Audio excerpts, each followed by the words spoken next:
There are moments in life that strip everything away: the fame, the television cameras, the best-selling cookbooks, and leave a person standing completely exposed in the truth of what they are facing. For Ree Drummond, the Food Network star and pioneer woman who spent nearly 2 decades inviting America into her Oklahoma ranch kitchen. One of those moments arrived without any warning in the form of a health diagnosis that stopped her life cold. This is her full story, from a small town in Bartlesville, Oklahoma, all the way through one of the most difficult seasons any public figure has openly walked through in recent memory. Anne-Marie Smith came into the world on January 6, 1969, in Bartlesville, Oklahoma, and the life waiting for her there had nothing glamorous about it, and everything honest. She grew up on a working cattle ranch in Pawhuska, surrounded by wide plains and open sky, where daily life moved to the rhythm of seasons and livestock rather than city schedules and social calendars.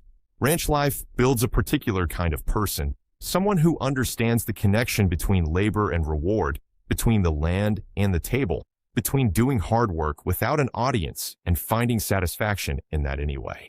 That upbringing left fingerprints all over who Ree Drummond eventually became, shaping her sense of humor, her warmth, her cooking, and the storytelling voice that would one day pull millions of readers to a screen just to spend time in her company.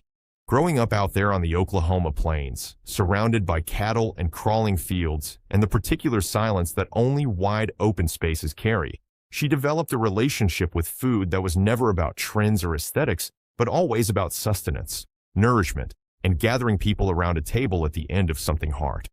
Bartlesville High School was where something else began to surface in her, quieter than ranch life, but just as defining. Writing found her there, or she found it. Either way, the two became inseparable early on. Essays, poetry, journalism, the simple habit of converting experience into language that other people could feel. She worked at all of it with an instinct that went beyond what any classroom could teach. What nobody could have predicted watching a teenage girl from a small Oklahoma town putting words on a page was that she was building the exact skill that would one day make her famous, that would turn a simple blog about cooking dinner into a publishing empire and a television career. But at 17, none of that mattered yet. What mattered was that she had found her voice and that the act of writing made the world make more sense to her than almost anything else did. After high school, she left Oklahoma entirely and headed to Los Angeles to study journalism at the University of Southern California. And the contrast was about as dramatic as a contrast can get. Here was a girl raised on cattle ranches and open silence, dropped into one of the loudest and most relentlessly ambitious cities on the planet, navigating USC's campus in a city where nearly everyone had arrived to become something. And she thrived there. Los Angeles sharpened her instincts and widened her perspective, giving her journalism training that taught her to structure a story with precision, to understand what an audience needs from a piece of writing, to edit ruthlessly and speak clearly. USC built the professional scaffolding underneath a creative gift she had already been developing for years. None of it felt like it was pointing back to Oklahoma at the time, but that's where the story went anyway, because that's what fate tends to do with the best laid plans people make in their early 20s. A visit home to Pawhuska after college, what was supposed to be a short break before her real adult life began somewhere bigger and more cosmopolitan, turned into the moment that rearranged everything. That's when she met Lad Drummond, a cattle rancher from one of Oklahoma's most deeply rooted ranching families, in the easy, unplanned way that people meet in small towns where the community is close enough that strangers don't stay strangers long. What followed was not a slow or uncertain love story. They fell hard and fast for each other, and every future Ree had been quietly imagining, some version of a writer's life in a city, perhaps, dissolved without much of a fight. In 1996, surrounded by family and with every detail rooted in the Oklahoma soil both of them had always known, Anne-Marie Smith married Lad Drummond and became the woman the world would eventually come to know as the pioneer woman. The ceremony was warm and unpolished in the best possible way, full of the kind of joy that belongs to people who know exactly where they come from and are completely at peace with that. The years that followed were years of building a life without any intention of building an audience. Ree and Lad raised their children on the ranch, ran a large and perpetually demanding household, cooked enormous quantities of food for ranch hands who put in long days before sunrise and after dark, and found genuine pleasure in the rhythms of domestic life that most people in the broader culture had long since outsourced or abandoned. She was not performing domesticity for anyone watching. There was no one watching. She was living it at full speed, accumulating recipes and stories and moments of grace and chaos and laughter that she had no particular plan to share with the world, because sharing them with the world was not yet a thing that existed as an option in the way it would soon become.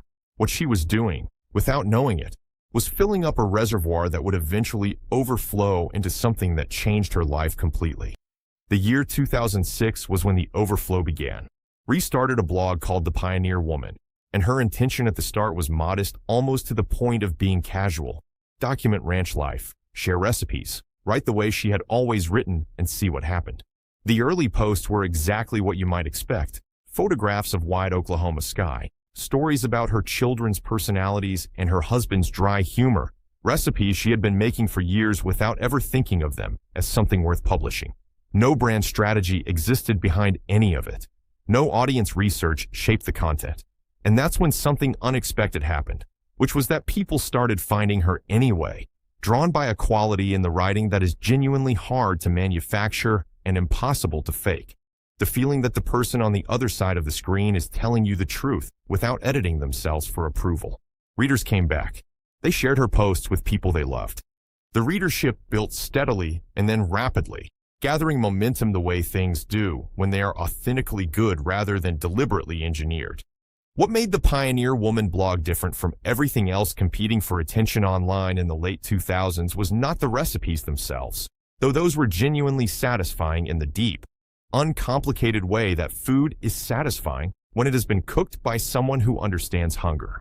The difference was Ree herself, the particular voice she brought to every post, self-deprecating and sharp and warm all at once, completely uninterested in projecting an idealized version of her life for public consumption. She wrote about mud and mess and things going wrong and the unglamorous physical reality of running a ranch household at full capacity. Digital culture was already tilting hard toward polished perfection and carefully filtered presentations of life as it supposedly should look. And into all of that walked Ree Drummond writing about what dinner actually looks like on a Tuesday when everyone is tired. By the end of the decade, the Pioneer Woman had become one of the most visited blogs in the United States, and her name had entered the vocabulary of American food culture in a way that very few bloggers had ever managed to achieve. Her debut cookbook arrived in 2009 under the title The Pioneer Woman Cooks: Recipes from an Accidental Country Girl, and it became a bestseller immediately, introducing her food to an audience that extended well beyond the readership she had built online. The book carried everything her readers already loved: vivid photography, recipes built for real hunger rather than dinner party performance, and that unmistakable written voice that made every instruction read like a note from a friend. More cookbooks followed over the years, each one landing on bestseller lists and kitchen shelves across the country, including The Pioneer Woman Cooks, Food from My Frontier, and The Pioneer Woman Cooks, Dinner Time, titles that expanded her reach further with every release. Her Food Network television show, which debuted in 2011, brought her food and her family into American living rooms every week and became one of the most enduring programs the network ever produced. She launched a line of kitchen and home goods that carried her aesthetic directly to consumers, opened a mercantile in Pawhuska that turned a small Oklahoma town into a genuine travel destination, and published children's books and memoir alongside her cookbooks, building a body of work that was wider and more varied than most people realized until they stopped to look at it all at once. And then came the chapters that none of it, not the success, not the loyal audience, not the decades of hard work, could protect her from or prepare her for. Health concerns had been circulating quietly, with observers noticing changes and asking questions that initially received incomplete answers. Speculation surfaced about her reliance on walking aids, with some attributing it to recovery from hip surgery and others reading darker signals into it. But the full picture was more serious than any of the early explanations suggested. Ree eventually disclosed publicly that she had been diagnosed with melanoma, a serious form of skin cancer that required surgery to address a suspicious lesion on her body and forced a level of physical and emotional reckoning that interrupted everything she had built her daily life around. For a woman whose entire public identity rested on showing up for her family, for her audience, for every project and obligation and filming schedule, being forced to stop was a kind of disruption that went beyond the physical. She said herself that the diagnosis shifted her priorities in ways she had not anticipated, that her original plan to keep pushing forward until she physically could not do so anymore fell away quickly once the reality of her condition became clear, and that rest became not a luxury she was choosing but a necessity being demanded of her by her own body. Ree Drummond, the quiet, steady rancher who had been standing beside her since 1996, spoke candidly about what this period looked like from inside their family. The fear that comes with a serious diagnosis regardless of how strong a person is. The vulnerability of watching someone you love navigate something that you cannot fix with effort or will. The way ordinary days take on a different weight when the future becomes uncertain. And none of that had resolved fully before another piece of difficult news arrived. A colon cancer diagnosis followed the melanoma, requiring treatment over a 5-day clinic stay marked by exhaustion and the kind of grinding physical difficulty that no amount of resilience makes easy. She faced it without retreating from public view, continuing to share her experience honestly with the community she had built over nearly 2 decades, and the response from that community was immediate and genuine. People who had cooked her recipes on ordinary weeknights and watched her show on slow weekend mornings sent their love back to her in the only ways they could, and it landed. What Ree Drummond's story makes undeniably clear, across all of its chapters, is that the foundation underneath all the success was always something simpler and more durable than fame or recognition or professional achievement.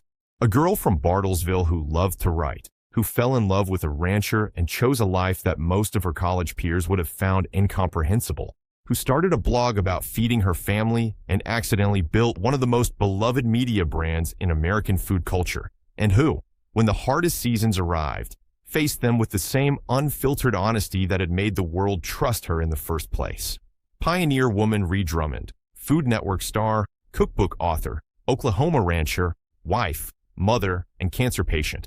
All of it belongs to the same person, and none of it cancels out any of the rest. Her story, as of now, is not finished, and whatever comes next, the only thing you can reasonably expect is that she will face it completely, honestly, and without pretending it is something other than what it actually is. That quality, that refusal to perform strength while quietly falling apart, that commitment to showing people the real thing even when the real thing is frightening, is what set her apart from the beginning, and it is what will define her long after the cameras stop rolling and the cookbook stops selling, and all that remains is the story of who she actually was.